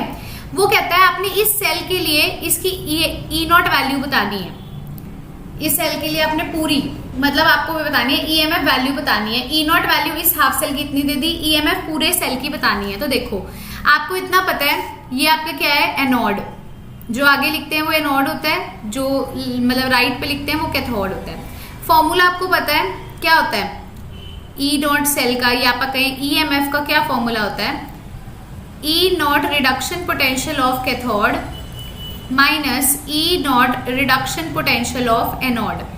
आज के लेक्चर में मैंने आपको बताया था जो हाइड्रोजन का ई नॉट होता है वो क्या होता है, 0 होता है, 0.00 वोल्ट। तो कैथोड हमारा यहाँ पर क्या है, देखो कैथोड हमारा हाइड्रोजन है, तो इसका पूरा का पूरा हमारा स्टैंडर्ड रिडक्शन पोटेंशियल कितना हो जाएगा 0। एनोड का कितना दे रखा है उसने हमें दे रखा है -0.76, तो ये यहाँ से क्या आ जाएगा आंसर +0.76 वोल्ट। तो हमारा ऑप्शन नंबर 2 क्या हो जाएगा, करेक्ट हो जाएगा। पता चल गया।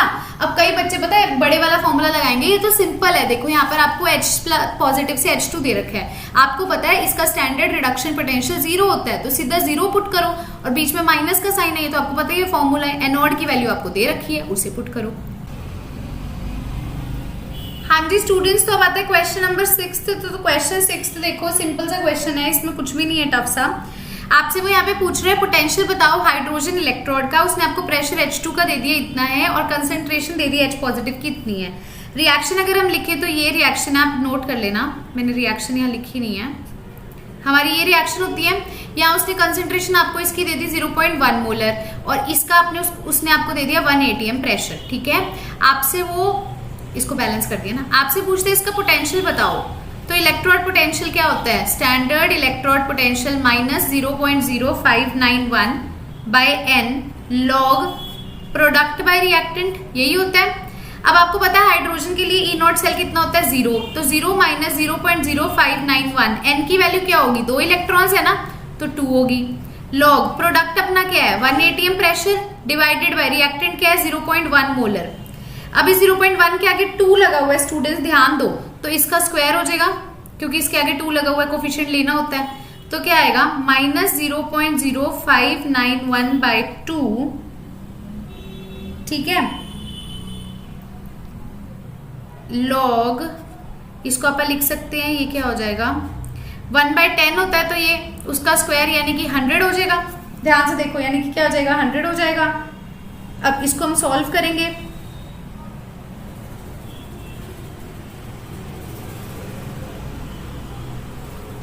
यहां से क्या आएगा, इसको अगर हम सॉल्व करते हैं तो देखो 0.0591/2 इंटू लॉग 10 का स्क्वायर क्या होगा 2 माइनस 0.0591/2 इंटू 2 हो जाएगा, ये कट जाएगा, यहाँ से आंसर आ जाएगा -0.0591।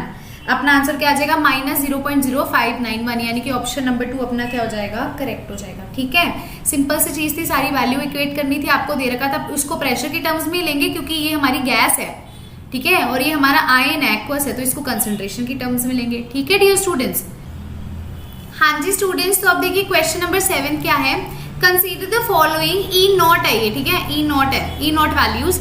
उसने आपको इसकी E0 वैल्यू इतनी दे दी, इसकी E0 वैल्यू इतनी दे दी, दोनों में रिडक्शन की वैल्यू दे रखी है। देखो E0 रिडक्शन की +2 से 0, +3 से +2 है ना। वो आपसे पूछता है अंडर स्टैंडर्ड कंडीशन आप इस रिएक्शन की वैल्यू बताइए, पूरे रिएक्शन की वैल्यू बताइए। तो आपको पता है यहाँ पर देखो, यहाँ पर SN0 से क्या हो रहा है +2, यानी कि क्या हो रही है ऑक्सीडेशन, तो ये क्या हो रहा है एनोड, और +3 से +2 यानी कि रिडक्शन, तो ये क्या हो रहा है कैथोड। तो आपका के पास फॉर्मूला होता है E cell is equals to E0 reduction potential of cathode minus E0 reduction potential of anode. तो यहाँ पे सीधा रिडक्शन पोटेंशियल कैथोड की क्या होगी, अपनी Fe वाली वैल्यू लेनी है, कितनी है +0.77 माइनस एनोड की वैल्यू कितनी है 0.14, क्या आएगा 0.77 प्लस 0.14 यानी कि 0.91 वोल्ट। ठीक है डियर स्टूडेंट्स, तो अब हम चलते हैं हमारे नेक्स्ट क्वेश्चन की तरफ, जो कि क्वेश्चन नंबर 8 और आज का लास्ट क्वेश्चन। हाँ जी स्टूडेंट्स, तो देखिए हमारे क्वेश्चन नंबर 8 क्या है। ये नंबरिंग थोड़ी सी मिस्टेक हो गई थी तो इसको मैंने करेक्ट किया है। Cell reaction is spontaneous when, cell reaction spontaneous कब होती है, मैंने आपको बताया था जब डेल्टा जी नेगेटिव होता है तो आपकी सेल रिएक्शन क्या होती है स्पॉन्टेनियस, क्योंकि तब अपना ई सेल कितना आता है पॉजिटिव आ जाता है। तो यहाँ ऑप्शन देख लेते हैं, standard reduction potential is positive, नहीं, हमने यहाँ ई सेल बोला है, E0 सेल नहीं बोला, तो फर्स्ट ऑप्शन गलत। सेकंड है standard oxidation potential is positive, नहीं, ये भी गलत। थर्ड है delta G is positive, sorry negative, हाँ जी बिल्कुल सही, जब डेल्टा जी नेगेटिव होती है तो सेल हमारी क्या होती है स्पॉन्टेनियस होती है। तो ये हमारा क्या हो गया, ऑप्शन नंबर 3 हो गया, जो कि क्या है बिल्कुल करेक्ट है। ठीक है डियर स्टूडेंट्स, तो यहीं पर हमारा आज का वीडियो लेक्चर जो है वो फिनिश होता है। आपको DPP यानी कि डेली प्रैक्टिस प्रॉब्लम, इसका लिंक डिस्क्रिप्शन में मिल जाएगा, वहां से जाकर आप उसे डाउनलोड कर सकते हैं और क्वेश्चंस को सॉल्व कीजिएगा। और मैंने आपको आज क्वेश्चंस करवा दिए हैं, इसी तरह के और बहुत सारे क्वेश्चंस आपको DPP में मिलेंगे, जिसके सॉल्यूशन में हम उन्हें सारा डील करेंगे और सॉल्यूशन वीडियो भी आपको जल्द मिलेगी। इसके बाद हम मिलते हैं नेक्स्ट वीडियो लेक्चर के अंदर नेक्स्ट टॉपिक के साथ। तो अगर आज का वीडियो लेक्चर आपको अच्छा लगा है तो लाइक करना है, बहुत अच्छा लगा है तो कमेंट करना है और अपने फ्रेंड्स के साथ शेयर करना है। चैनल को सब्सक्राइब कर लीजिए ताकि आप मेरे कंटेंट के साथ क्या रहें, अपडेटेड रहें। Thank you so much dear students, have a good day.